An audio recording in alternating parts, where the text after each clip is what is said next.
Yang di-Pertuan Agong Al-Sultan Abdullah Riayatuddin Al-Mustafa Billah Shah memberi perkenan pengisytiharan proklamasi darurat dilaksanakan sehingga 1 Ogos sebagai langkah proaktif membendung wabak COVID-19 di Malaysia.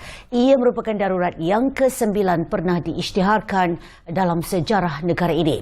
Pakar Perlembagaan Persekutuan Datuk Dr. Wan Ahmad Fauzi Wan Hussein berkata, berdasarkan Perlembagaan Persekutuan, yang di-Pertuan Agong boleh mengisytiharkan darurat di bawah perkara 150-1 jika darurat besar kepada keselamatan atau kehidupan ekonomi atau ketenteraman awam dalam persekutuan atau mana-mana bahagiannya telah wujud.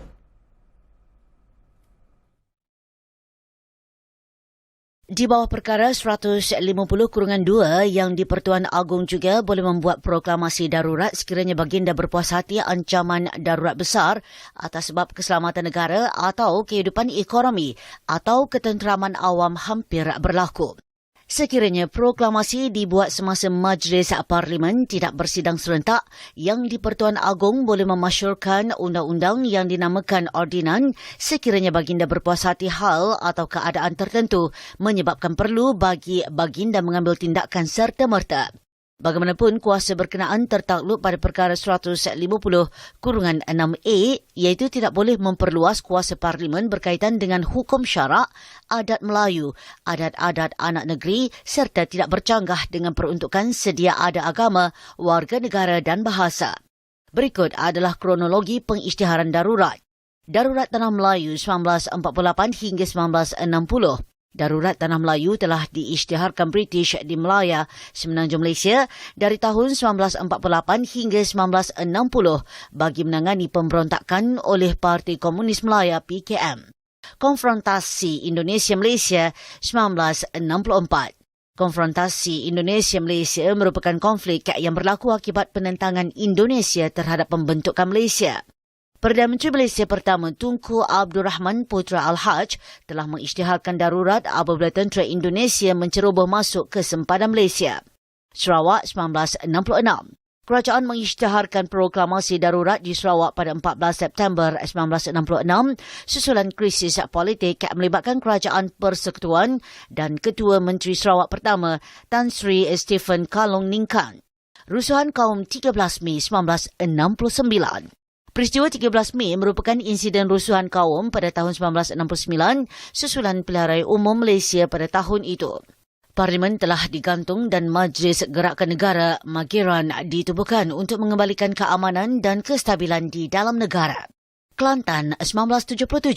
Darurat telah diisytihar oleh Yang di-Pertuan Agong Sultan Yahya Petra yang juga Sultan Kelantan ketika itu pada 8 November 1977.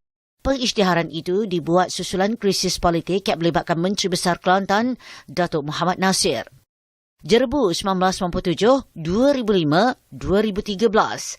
Selain darurat yang berpunca daripada isu politik dan konflik antara kaum, darurat Jerbu juga pernah diisytihar pada 1997 Sarawak, 2005 Kelang dan 2013 Muar dan Ledang.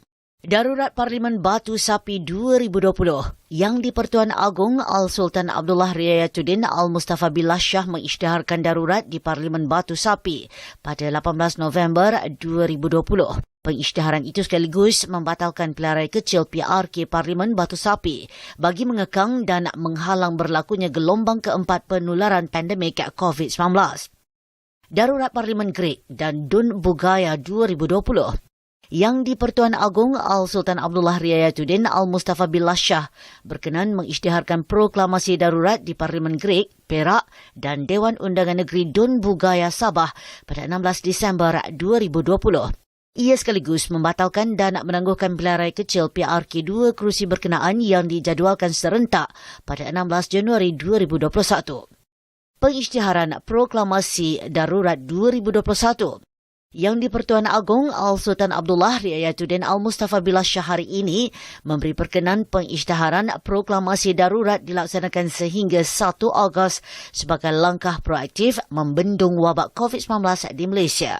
Al-Sultan Abdullah turut berkenan dengan cadangan kerajaan bagi pembentukan satu jawatan kuasa bebas yang akan mengesyorkan kepada Seri Paduka Baginda sekiranya pelaksanaan darurat ini dapat ditamatkan lebih awal.